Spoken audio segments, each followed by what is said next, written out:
Inyector de Aveo LT. Aquí podemos ver la estructura interna del inyector. Aquí podemos observar su cilindro principal, su cilindro secundario, su microfiltro, su resorte, su eje y su válvula. Aquí podemos apreciar el orificio de salida por donde sale la atomización ya directa. La válvula siempre va a descansar sobre el orificio de salida.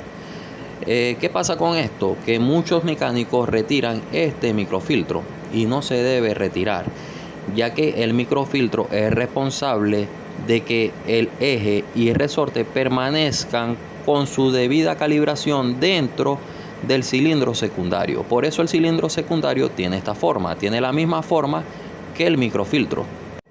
Entonces, si se retira y se vuelve a colocar, el resorte puede quedar oprimido dentro del cilindro y no va a dejar que su eje se mueva correctamente y tampoco acciona la válvula como debería ser para que la atomización se dé. También está el caso de que cuando se le coloca el microfiltro no se le coloca adecuadamente y queda más arriba, dando como consecuencia que su eje quede libre dentro del cilindro, su válvula no cierre y quede el inyector totalmente directo. ¿Cómo evitamos eso? Muy fácil.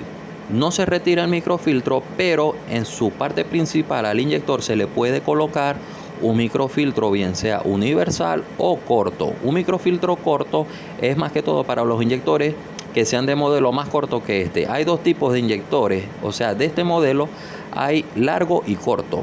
El más corto no se le puede colocar un microfiltro universal en su punta, ya que chocaría con este microfiltro. En cambio, el corto sí. El corto se le puede colocar y no va a interferir en ningún de su funcionamiento a la hora de hacer su función el inyector. Para aclarar dudas, no se debe retirar el microfiltro. No se debe retirar, ya que al momento de hacerlo se va a descalibrar el inyector por dentro y su eje no va a trabajar correctamente. Al no trabajar el eje correctamente, el inyector va a quedar totalmente directo, ya que su válvula no va a hacer la presión correcta y no va a sellar correctamente el orificio de salida del inyector. Entonces, para finalizar, ¿cómo se debe proceder a hacer bien la limpieza de este inyector? Muy fácil. Se coloca en la tina ultrasónica, se sumerge con líquido nuevo para que su limpieza tanto externa como interna en el cilindro principal sea eficiente. Luego de eso se va a pasar a pulsaciones ultrasónicas con una fórmula especial para que bote todo el sucio interno. Luego de eso se pasa a prueba de atomización para ver cómo fluye el líquido dentro del inyector y ver cómo atomiza al final de la prueba.